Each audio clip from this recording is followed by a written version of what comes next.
período antediluviano, também chamado de pré-diluviano, refere-se ao tempo antes do grande dilúvio descrito na Bíblia. Esse período vai da criação do mundo e da humanidade até o momento em que Noé, seguindo ordens divinas, construiu a arca para sobreviver ao dilúvio que viria como julgamento de Deus sobre a terra. As principais passagens bíblicas sobre esse período estão nos primeiros capítulos de Gênesis, especialmente Gênesis 1:6. Durante esse tempo, o mundo passou por várias mudanças importantes. Foi um período marcado pela criação, queda do homem, expansão humana e aumento da maldade, culminando na decisão de Deus de purificar o mundo pelo dilúvio. A vida e sociedade do período antediluviano são temas fascinantes que revelam muito sobre a condição humana e a natureza de Deus. Neste vídeo, vamos explorar como era o mundo antes do dilúvio, analisando as pessoas, eventos e lições desse fascinante período da história bíblica. Vamos embarcar juntos nessa jornada e descobrir mais sobre o período antediluviano e sua importância para nós hoje. A criação e o início da humanidade, a criação de Adão e Eva. Essa narrativa está registrada em Gênesis 1 e 2. Segundo a Bíblia, Deus criou o homem à sua imagem e semelhança. Em Gênesis 2:7 lemos: O Senhor Deus formou o homem do pó e soprou em suas narinas o fôlego de vida, e ele se tornou um ser vivo. Adão, o primeiro homem, foi criado diretamente por Deus. Para que Adão não ficasse só, Deus criou uma companheira para ele. Em Gênesis 2:21-22 está escrito: Então o Senhor Deus fez o homem cair em sono profundo, e enquanto ele dormia, tirou-lhe uma das costelas e fechou o lugar com carne. Então Deus fez uma mulher da costela que tirou do homem e a trouxe até ele.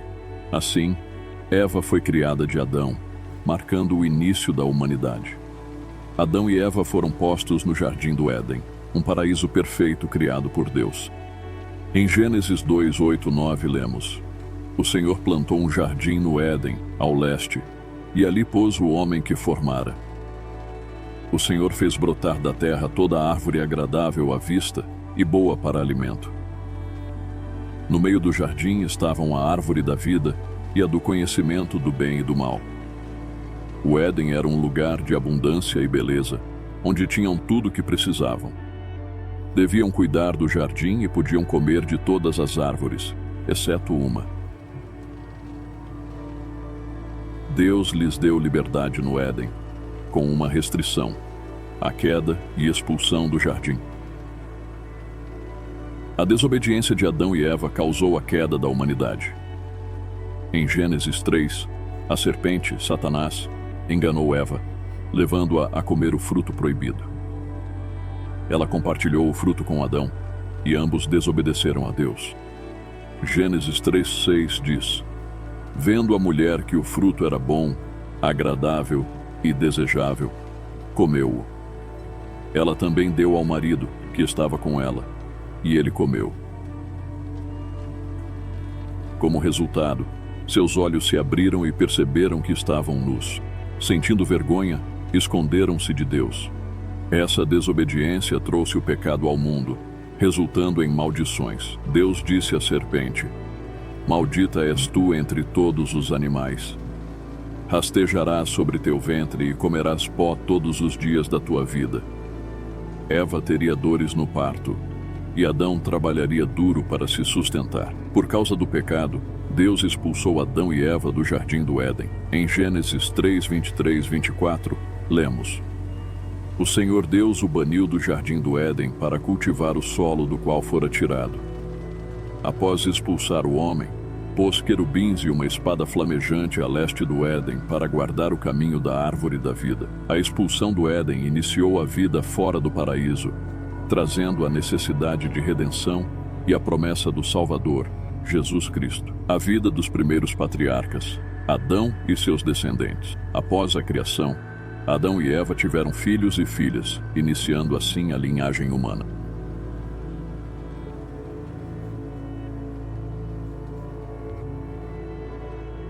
Seus filhos mais famosos são Caim, Abel e Sete.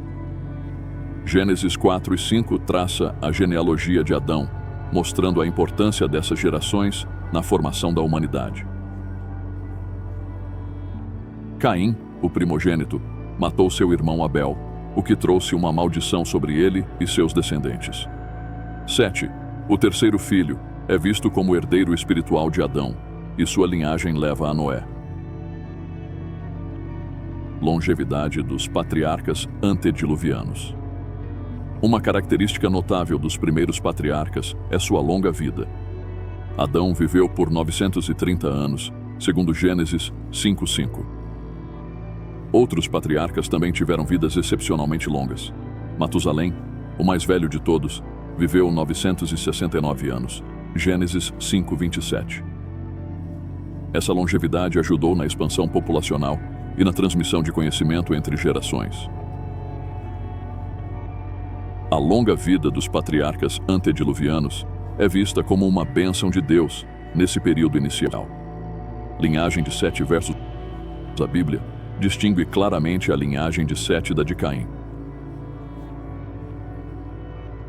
A linhagem de Caim, em Gênesis 4, é marcada por violência e afastamento de Deus. Caim, após matar Abel, foi condenado a ser fugitivo e errante. Seus descendentes seguiram a violência, como Lameque, que se gabou de matar um homem, GN 4, 23-24. Em contraste, a linhagem de Sete é descrita mais positivamente. Gênesis 4, 26 diz que Sete teve um filho chamado Enos. Nessa época, as pessoas começaram a invocar o nome do Senhor. Isso indica que a linhagem de Sete manteve fidelidade a Deus, ao contrário da de Caim. Com o tempo, a humanidade cresceu significativamente. Adão e Eva tiveram muitos filhos, e seus descendentes povoaram a terra. Porém, com o crescimento populacional, veio mais corrupção e maldade. Gênesis 6:5-6 descreve o estado deplorável da humanidade. O Senhor viu que a maldade humana era grande na terra e que todo pensamento era só para o mal.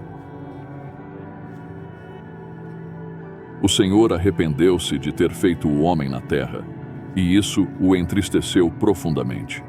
A maldade humana se manifestou de várias formas, incluindo violência e corrupção moral. Gênesis 6:11-12 diz: A terra estava corrompida e cheia de violência aos olhos de Deus.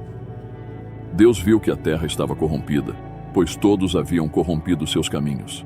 Um dos episódios mais enigmáticos antes do dilúvio é descrito em Gênesis 6:1-4. Quando os homens começaram a multiplicar-se na terra e lhes nasceram filhas, os filhos de Deus viram que as filhas dos homens eram belas e tomaram para si as que escolheram como esposas. Então o Senhor disse: Meu espírito não lutará com os homens para sempre, pois são mortais. Seus dias serão 120 anos. Os nefilins estavam na terra naqueles dias. E depois, quando os filhos de Deus se uniram às filhas dos homens, eles eram os heróis antigos, homens de renome. Há várias interpretações sobre quem eram os filhos de Deus e as filhas dos homens. Algumas das principais teorias incluem: 1. Anjos caídos. Muitos teólogos creem que os filhos de Deus eram anjos caídos que tomaram mulheres humanas, gerando os nefilins, gigantes. Essa união proibida é vista como rebelião contra a ordem divina, contribuindo para a corrupção da humanidade. 2. Descendentes de Sete. Outra visão sugere que os filhos de Deus eram descendentes piedosos de Sete e as filhas dos homens, de Caim. A mistura dessas linhagens teria levado ao aumento da maldade na terra. Independente da interpretação, o resultado foi uma amplificação da corrupção e violência. Eram heróis antigos, homens famosos, mas sua presença está ligada à crescente depravação que levou ao dilúvio. Sociedade e cultura. Antediluvianas, tecnologia e avanços da época. A Bíblia não dá muitos detalhes sobre a tecnologia antediluviana, mas há sinais de grandes avanços nesse período. Em Gênesis 4, 20 e 22, lemos sobre os descendentes de Caim, que ajudaram no desenvolvimento da civilização. Jabal. Jabal foi o pai dos que vivem em tendas e criam gado. Gênesis 4, 20. Isso sugere o início da domesticação de animais e da vida nômade. Jubal. O nome do seu irmão era Jubal. Ele foi o pai de todos que tocam instrumentos de cordas e flautas. Gênesis 4, 21. Jubal é tido como o precursor da música e dos instrumentos musicais, mostrando um grande avanço cultural. Tubal-Caim. Zila também teve um filho, Tubal-Caim, que forjava ferramentas de bronze e ferro. Gênesis 4, 22 descreve Tubal-Caim como artesão de bronze e ferro, sugerindo conhecimento avançado em metalurgia e tecnologia. Esses exemplos mostram que, desde o início da história humana, já havia busca por inovação e avanço tecnológico, possíveis conquistas culturais e científicas. Embora a Bíblia não detalhe tudo, inferimos que a humanidade se desenvolvia rapidamente em várias áreas.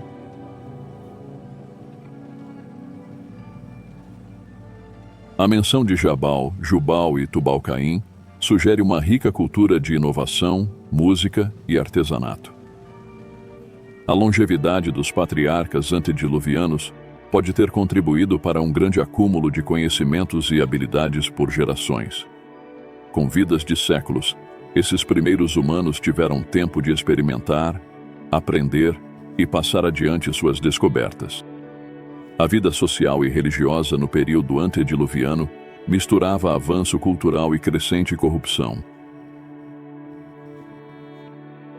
Houve progresso em tecnologia e música, mas a moral da humanidade decaía. Com o aumento da corrupção e maldade na Terra, Deus observava triste o estado humano. Deus viu a Terra cheia de violência e a humanidade totalmente corrompida, o que o entristeceu. Sua decisão de punir a Terra foi resposta à extrema depravação da sociedade antediluviana. Em meio a tanta corrupção, um homem se destacava por sua retidão e integridade. Noé, descendente de Sete, achou graça aos olhos do Senhor. Em Gênesis 6, 8, 9 lemos: Mas Noé achou graça aos olhos do Senhor. Este é o relato de Noé e sua família. Noé era justo, íntegro em seu tempo e andava fielmente com Deus. A justiça de Noé não significava perfeição, mas obediência e fé, buscando seguir a Deus num mundo que havia se afastado totalmente do Criador. Deus escolheu Noé como instrumento de sua graça e redenção em meio ao julgamento iminente. Na construção da arca, Deus deu a Noé instruções detalhadas sobre como prepará-la para o dilúvio. A arca deveria ser grande o bastante para Noé, sua família e um par de cada espécie animal. Em Gênesis 6, 14 e 16, Deus especifica as dimensões da arca, ressaltando a importância da obediência precisa de Noé.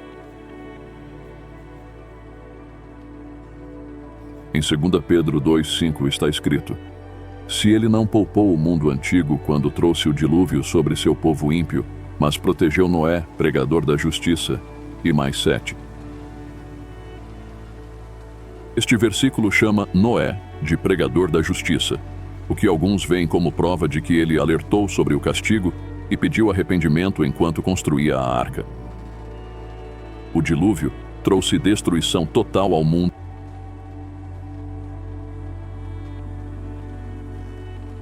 Antes do dilúvio. Gênesis 7, 18 e 23 descreve a magnitude da catástrofe. As águas subiram e aumentaram muito na terra, e a arca flutuava na superfície da água. Elas subiram muito na terra, e todas as altas montanhas sob o céu foram cobertas. As águas subiram e cobriram as montanhas a uma profundidade de mais de 15 côvados. Todos os seres vivos na terra pereceram: aves, gado, animais selvagens, criaturas rastejantes e toda a humanidade. Tudo em terra firme que tinha fôlego de vida nas narinas morreu. Todos os seres vivos na terra foram exterminados. Pessoas, animais, criaturas rastejantes e aves foram apagados da terra. Apenas Noé e os que estavam com ele ficaram na arca. A terra foi purificada pela água, e todos os seres fora da arca pereceram. Mas a obediência e fé de Noé em Deus salvaram ele, sua família e os animais escolhidos.